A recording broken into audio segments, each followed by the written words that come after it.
Hi, I'm Coach Joseph Correa, and I'm going to teach you today how to hit the forehand. We're going to start with a beginner. For a beginner, we have to determine first the correct grip.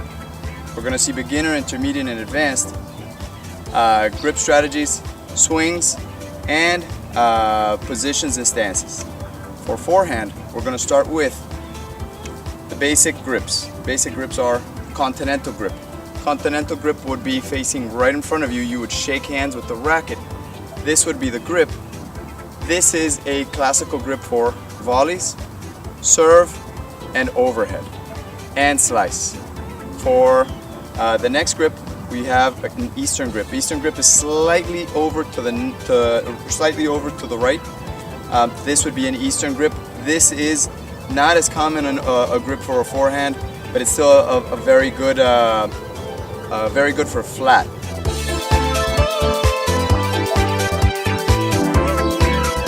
Semi-Western grip is the most common grip of all. And to find the semi-Western grip, you're going to put the palm of your hand on the strings. You're going to slide your grip down, all the way down to the grip. And you're going to have what's called the semi-Western grip, which is the most powerful and most common of the grips. The semi-Western grip, after that, is the Western. The full Western grip is what a lot of the topspin players that hit with extreme topspin use.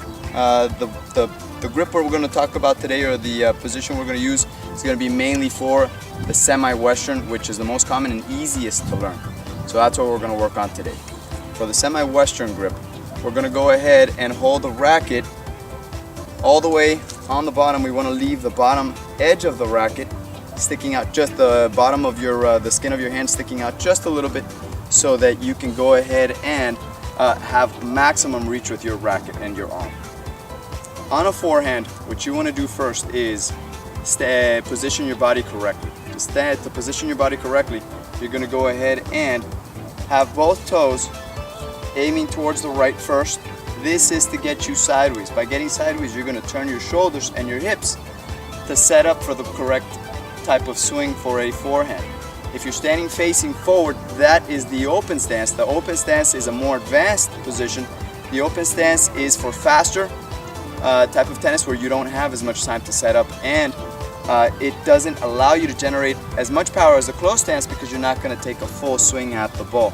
But it does allow you to make last minute adjustments, and it also allows you to create better angles, because you're going to be facing the court a little bit more in an angled position, which is going to be easier to create angles. Okay, let's start sideways first, like we were talking about. So our feet would be basically sideways like this. Now, when the ball comes, we're going to step into the shot. Normally, if you're a righty, with your left leg. If you are a lefty, it would be backwards. You'd be stepping in with your right leg. But in this case, we're going to follow with instructions for a righty. With your left leg, you're going to step into the ball. As soon as you step into the ball, you want to naturally turn your shoulders with the step. As you can see, I am stepping in and turning my shoulders at the same time. By doing this, I am setting up for the shot.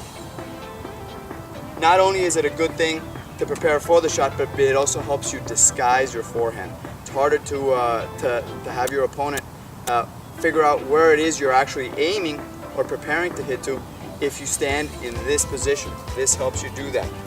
So you're going to stand sideways. You're going to get your racket back. As you can see, I'm bringing my racket back around my shoulder height. You can start around hip height. What you want to do is you want to create a semi-circle swing. You're going to go from a little bit down, half moon or semi-circle, and come up to the ball to make contact. Now, the point of contact is the most important part of the swing. Bring your racket back is the backswing. Point of contact is when you hit the ball, and follow through is what you do after you make contact with the ball, which becomes, after the point of contact, the second most important part of your ground stroke. A lot of times, some people, when they're just starting, they want to take a big whack at the ball. By the time they get to the ball, they either hit the racket with the racket open, racket face aiming up or open, which means the ball is going to go directly up instead of going towards the court, which would be more straight, or even a little bit tilted down to make the ball go down into the court. But that will be for the advanced explanation. For now, we're going to continue for the beginner forehand, so we're going to turn our shoulder sideways. Let's face the court. So shoulder sideways. We're going to bring our racket back in a semicircle motion. We're going to follow through, make contact with the ball. When we make contact with the ball, you want to squeeze the racket lightly, a little bit harder than you do on the setup. While you bring your racket back, you don't need to squeeze the racket hard because you're not making contact with anything. You actually want to keep your wrist a little bit looser. Looser allows you to swing a little bit better, more relaxed, and you'll be able to repeat it more times without letting your arm get exhausted from doing so many swings, squeezing that hard. So we're going to bring our racket back, semicircle swing. We're going to make contact out in front, and then we're going to finish forward. This is the classic finishing position where you're going to have the bottom of the racket, or what is known as the butt cap of the racket, facing the court. You can finish holding it with your left hand. You can finish with your left hand as in a balanced position. You can follow through by dragging your back toe. You can follow through by keeping it still, or you can go ahead, even as a beginner, you can already bring across the right leg, which is the advanced version, which helps you set up for the next shot because now you're facing the court again. Let's get back to that again. So you're going to bring your racket back. For now, I'm going to teach the follow through where you're going to finish with your right leg across or open stance. So you're going to make contact and then you're going to bring your right leg across. This is going to allow you to hit with your whole body, which is going to make it much better for you when you want to generate power, spin, and even for control, so that you don't rely just on your arm to control the ball. You're actually relying on your whole body, and that makes you a little bit more reliable, more consistent, especially under pressure. Okay, so now, position sideways. We're going to come around, we're going to make contact, we're going to follow through, we're going to bring that leg across. When you bring that leg across, try to spread your legs out. If you keep your legs together, it's harder to find your balance. You want to spread your legs out when you make contact so that you're ready to change direction in case you have to run to a backhand or you have to run to the net. You stay low, you stay small, which keeps you faster, more agile on the court. Okay, let's move on to intermediate. For intermediate, we're going to continue holding the same grip, semi-western grip. The semi-western grip for advanced, intermediate, and beginner, I think are the best way to start and the best way to develop your game. The semi-western grip is going to allow you to use your strongest muscles of your forearm. It's going to allow you to hit flat very well and topspin very well. So you're not going to have too many weaknesses as to the grip you use. Now, when you make contact with the semi-western grip, you're going to notice that your point of contact is always going to be a little bit more out in front. Your racket's still going to be square, straight, standing up when you make contact so that when you hit the ball goes straight. So we're going to bring our racket back, we're going to make contact down in front, the ball is going to go straight. And by keeping your racket out in front when you make contact, instead of keeping it jammed in, that's going to make you a lot stronger. It's going to allow you to muscle through the ball.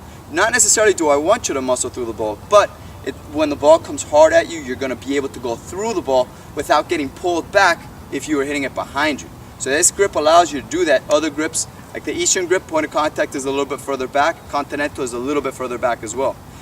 So this grip, I feel, is ideal. You're going to go ahead and you're going to make contact out in front. You're going to follow through. On your follow through, for the intermediate level, now I'm not going to ask you to follow through all the way up to your shoulder with your elbow aiming up and your butt cap aiming forward. I'm going to actually have you come across your body so that you start using more of your hips and your shoulders for the intermediate level, and you bring it across to your left shoulder. The top of your hand should touch your shoulder when you follow through and you finish your swing, which is going to help you bring that right leg across when you swing, and it's going to help you create a bigger circle, which is also going to help you create more acceleration, but that's for the advanced.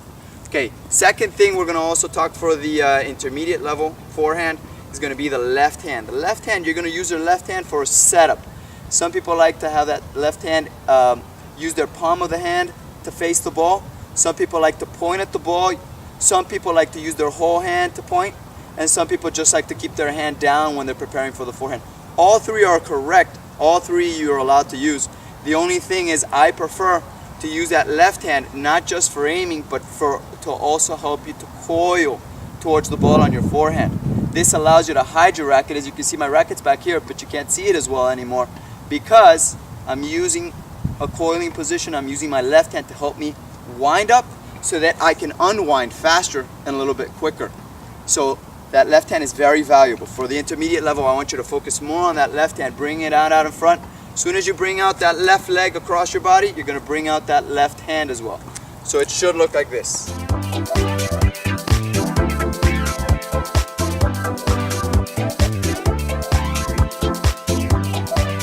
Moving on, for the advanced forehand.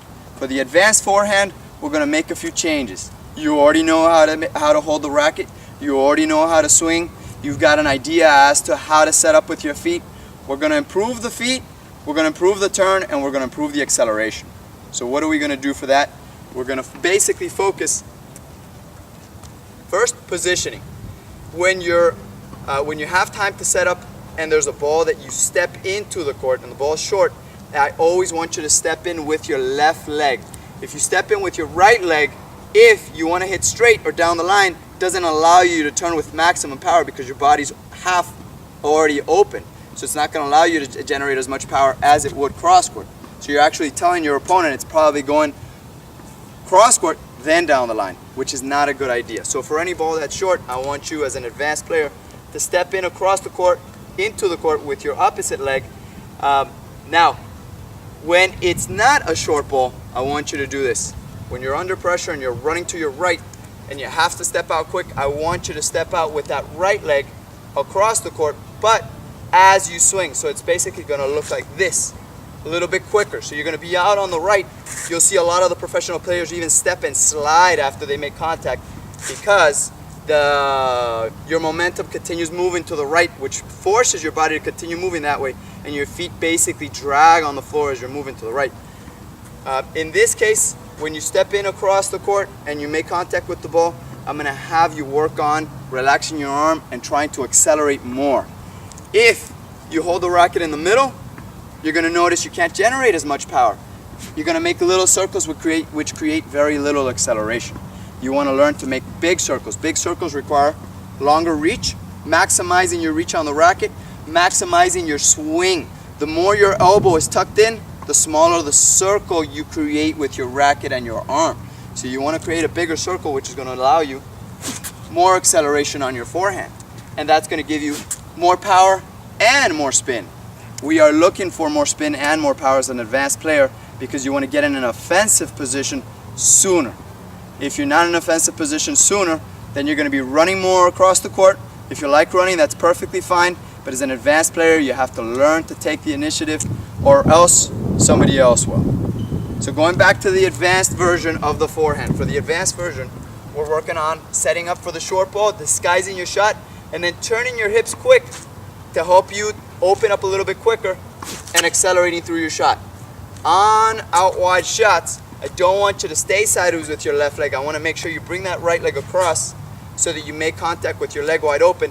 If you feel more comfortable stepping in across with your right leg, yes you can. In the advanced version, you can use the open stance. The open stance is ideal to come under the ball and to use more topspin. A lot of times when you come under the ball and you use topspin, you'll be able to maintain control over the point, which is also very good.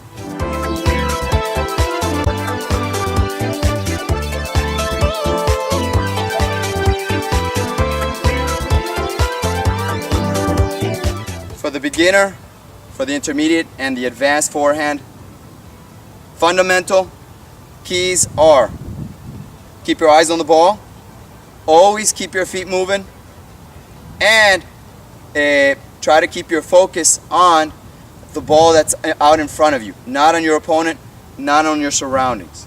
If you do those three things, you'll probably hit a much better solid ball and you'll be more focused and you'll play better tennis.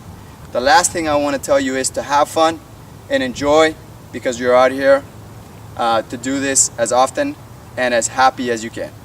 Thank you. I'll see you again for the next video.